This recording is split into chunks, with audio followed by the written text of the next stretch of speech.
I'm the franchise Shane Douglas. Welcome back to Franchises Friends. We got the same group here right now. Got a great topic in a moment, but first I got Francine to ask a question. Okay. I think I know some of this story, but how did a 102-pound smoking hot model pinup decide to come into professional wrestling? How did this business of these ugly mugs suck somebody like you in? So, I was not a wrestling fan growing up. I knew who like Hulk Hogan was, but I didn't follow the business at all until I turned about 19 years old. I started watching, of course, WWF and Global because I found that on TV as well. And I really liked both products. And I was working at a life insurance company, hated it, got in a fight with an agent over the phone because he blamed me for something, and I got really mad at him. And I remember my dad said, just take the summer off, go down the shore, have a good time. Tuesday night, I'm sitting in front of the TV. I'm watching this program called ECW. It was Eastern at the time. Yeah. Didn't know any of the wrestlers. The place was almost empty. Yeah. But something drew me to the product. Yeah. It was unlike what I was watching on the other two programs. How old were you at this point? I was 19, 20. Okay, yeah. And I watched it for about a month straight on that Tuesday, and this commercial, low budget, came on, and it said, hey, do you want to be a wrestler, manager, or referee? Call this number. I picked up the phone, never met a wrestler. Serious? I called the number. It was Bob Ortiz's wife, Lex. And she says, yeah, just come down and meet Todd Gordon. And I go, who's that? And she didn't tell you to like, put oil or anything. Never, no. She didn't tell me what to wear, how to act. That was a real thing on the ECW show? Oh, yeah. Come on. Yeah. That was the commercial. They were trying to make money off of the wrestling school at the time. When it was still owned by Joel Goodhart, right, at that point.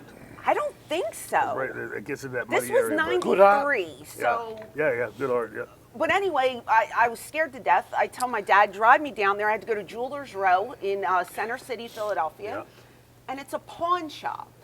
Yeah. Not porn, pawn, P-A-W-N. Yeah. And there's bars on the windows, and I have to be buzzed in. I told my dad, wait in the car, because I look like a baby if you come in with me, right?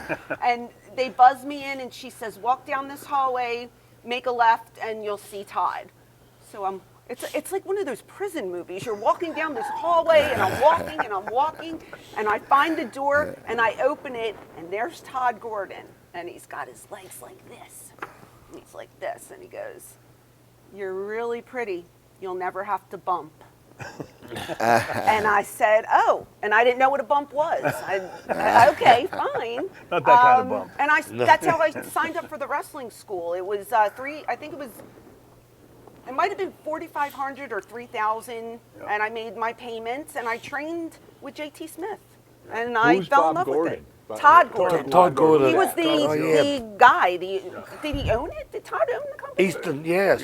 Yeah, my understanding was that he had bought it from Joel Goodhart. Okay, so Todd was in charge because in the beginning they were grooming me to be a wrestler. Yeah. And so I was training and I was having matches and I had a tryout match in front of Todd. The whole time I thought Paul Heyman or Paulie Dangerously was the owner. And Paul had just come in because Eddie Gilbert had just left. Right. Oh, so Paul didn't start that? No. Good art. I never knew that either. No, and I had my tryout match, and then Todd made a phone call to Paul, and then he said, oh, tell her to come to Montgomeryville and tell her she's going to win a beauty contest, and her name is Miss Montgomeryville. And I said, okay. And that's the first night I met Paul. And I took a choke slam, and I didn't know what a choke slam was because we didn't do that in wrestling school yet, you know. And I said, well, what is it? And Paul goes, you don't want to do it? I said, no, I'll do it. I don't know what it is. He goes, you will. He goes, the cue will be somebody will grab you. And that's exactly. You let somebody took your neck and. It was 911. It was Big Al. I was the timekeeper, so I came out in this ugly ass dress, and I'm going like this, and I'm pretending I won a beauty pageant. And I sat there for the whole the whole 8 matches or whatever until my cue. He grabs me, brings me across the table, and he choke slams me. They put me on a gurney. They took me to the back, and they took me home.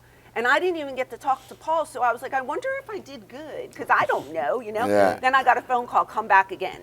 How was the bump you took? You know, I hit, and I think I hit my head, but of course, and it was like that white noise where you just hear, oh, And then you heard nothing. That's called a concussion. Really? But the cool part was I didn't go to the locker room. Nobody saw me interact with anyone. Old school, just take me home. They thought you went to the hospital. They took me right the old home. school deal. This is a perfect segue. Unbelievable. Right? Are you kidding me? That's it. A young Unbelievable. woman from Philadelphia wants to get into this business she sees on TV. It's a perfect segue into the storyline topic for this week's episode. Character development, storyline development. What's the feeling on the panel here?